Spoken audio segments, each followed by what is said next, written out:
On Saturday, we again had the 4-hour lecture and we were discussing the nature of the node. And then when I publish the post about Rahu and Ketu, I always get so many reactions, the shares and comments. I think it's because the people love mystery. I got a lot of questions for this, both on YouTube and on Instagram. And I thought we can make a whole series based on the nodes theme. Let me open the notes about the nodes. Let's roll the intro and go straight to these questions.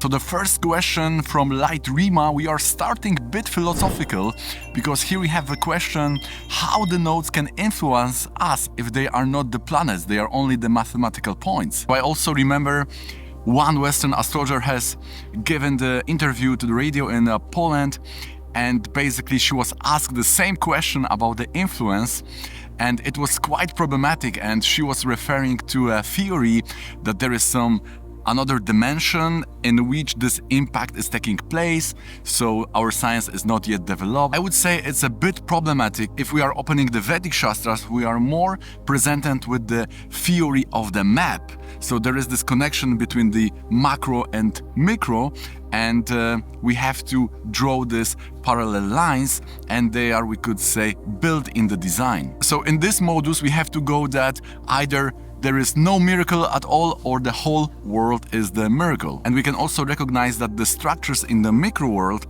they are very, very similar. They have the very same aesthetics like the patterns or the structures which are presented in the cosmic or in the macro world. So definitely there is something to it. We also have to remember that we have many other mathematical points which we are using in the chart.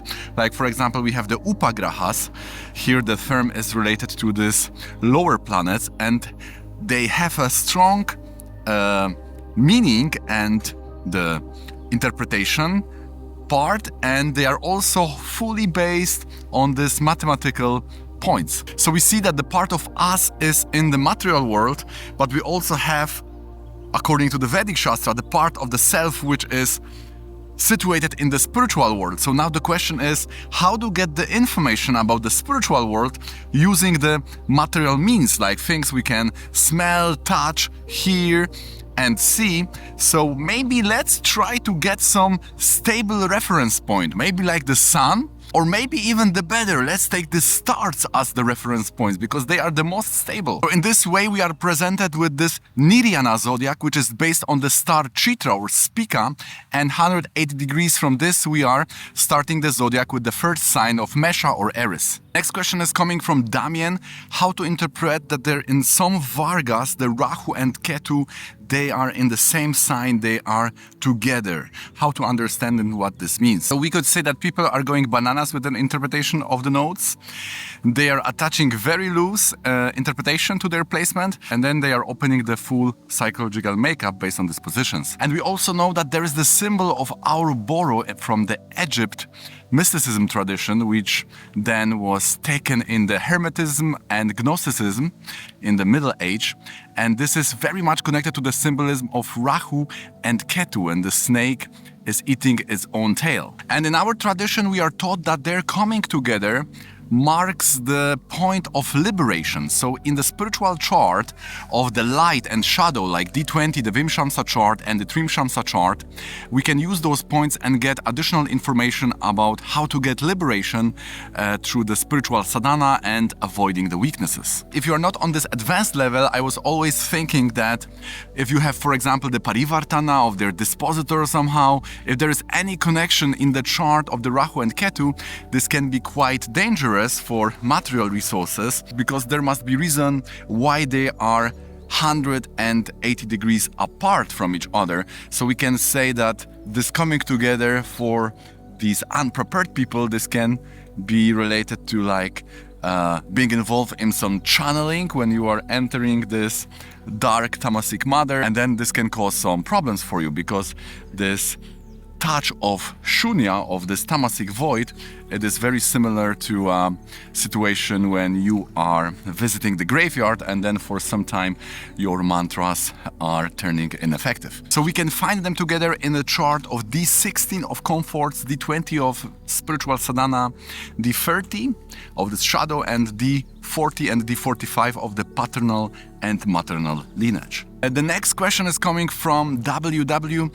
Why we are using the always Vakri for the nodes when we are seeing that astronomically, if we are tracing these mathematical points, sometimes they are going forward, sometimes they are going backwards.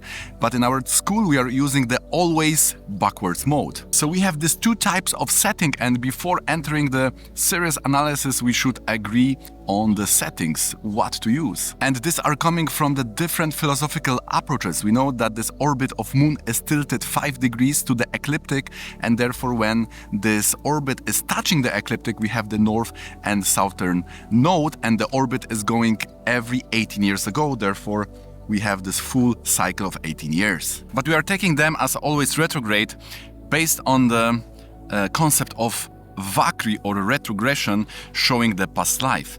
So we know that the 11th Aquarius sign is loaded by Rahu, and Scorpio, the 8th house, is also loaded by Rahu, and they are very connected to this rebirth. We know that the 8th house is Nija dosha, the remnants of the past. The 9th house is showing the past life, and the 12th from 9 is the 8th.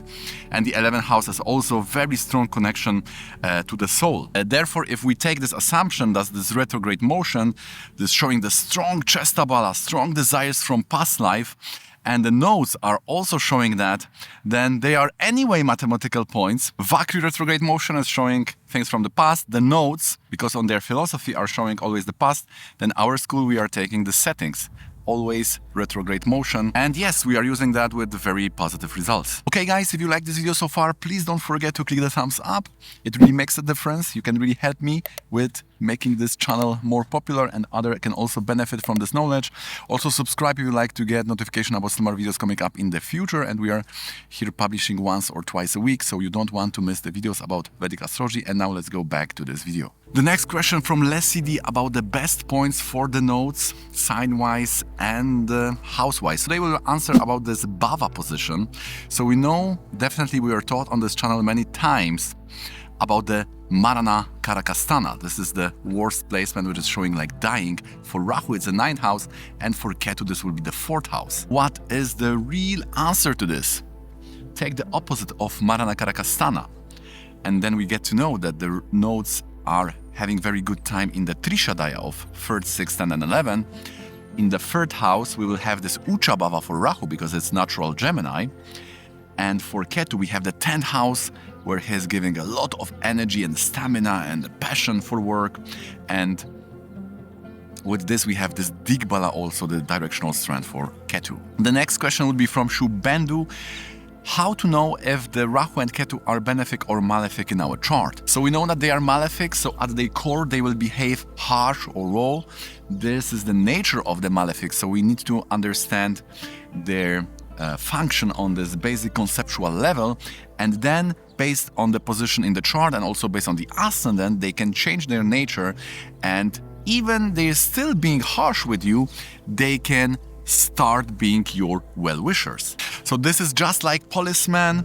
If he's coming to your door, you may feel some kind of fear, but eventually you may have a very good karma right to government or even police or army, whilst for other, they may be benefics, so you may have very nice talking and looking people, but their effect on you can be a disaster. So that's the difference between the natural and temporal benefic and malefic. And the yoga of the nodes can also change the mothers, because if they are joining another malefic, then they are giving birth now to this very infamous yoga like a Pisacha or Shrada or a Kuja Stambhana yoga. So based on the yoga placement and lordships, you may get this information about how the nodes will eventually work for you. There are many videos on the YouTube which are saying that, oh, this planet is not malefic. Oh, I thought that the Saturn is malefic, but no, he is in fact very good for you, and so on. So I think that we are mixing here these two levels. One is the conceptual, and the second is of how this planet is practically working in your chart if you will add few other factors into the whole picture. So for example, in the Shastra, we also have the texts which are saying that if you have Saturn exalted in the Lagna, then you can be a lord of the village, or you will have some very high position. This is because from each planet it can give you blessings. But at the core level, we need to understand that there are the good and bad houses, and there are also benefics and malefics. We need to understand what good and what bad effects it will give. For example, in my chart is exalted in the Lagna, so that exaltation, the Ucha Avasta, is very good. It's also a fourth lord and a ninth lord, so it acts like a yoga karaka, we could say.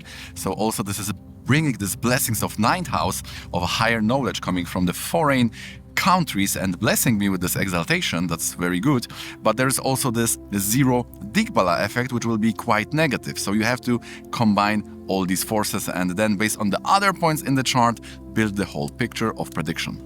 And then we have the last question coming from Anubab Bomik. We have these nodes in the kendra when debilitated. What would be the effects? How to read that? Because the kendra are lunar concept, we know that they will have a very strong impact on our personal life. Also, the kendra are showing the doors to our life, so it could be related to that psychological concept of the boundaries, how you are protecting your boundaries with the planets and the lords related to the kendra. You know, if you have benefics, you get a nice psychological structure, and you also have a lot of support, and reverse for malefics, when you may get no support or quite bad support. You may be surrounded by these malefic forces in manifested as people or circumstances, or the pressure, which can bring a lot of toxins to your body. So naturally, someone with displacement may wonder, is it good or bad? And we also can add this another factor to this whole calculation, their strength, exaltation and debilitation. This concept of Saturn from Vedic texts, which says that all planets strong are good, but Saturn should be weak. Some are saying that this debilitation of the nodes can be in fact good in Kendra. So I would say that there are two levels to this analysis.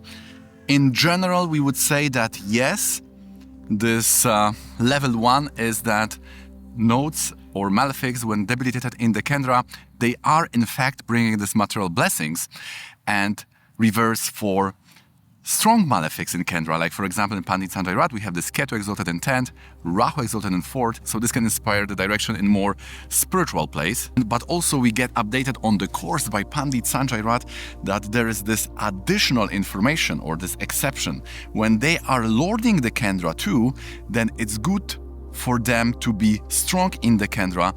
They will add to your both material and spiritual resources, so then this is very good yoga. For example, in my case, my Rahu in Lagna being exalted is a 4th and 9th lord, so they are good houses, so for Rahu it's good to be strong. Similarly, my Ketu in the 7th is exalted 10th lord, so this exaltation will protect the 10th house. So in the similar way, if you have these nodes in the kendra, then this primary approach would be that yes, their weakness or debilitation may give you a material resources, but if they are strong, it will protect their bhavas. So if you have strong nodes and they are the lord of the kendras, then this is good for you because their strength will protect the bhavas, their lord. Okay guys, so that's gonna be it for today. I hope you find this video interesting and informative, and is adding another layer to your understanding of the Rahu and Ketu in the Vedic chart. If you like this video, please give me a favor, it really makes a difference.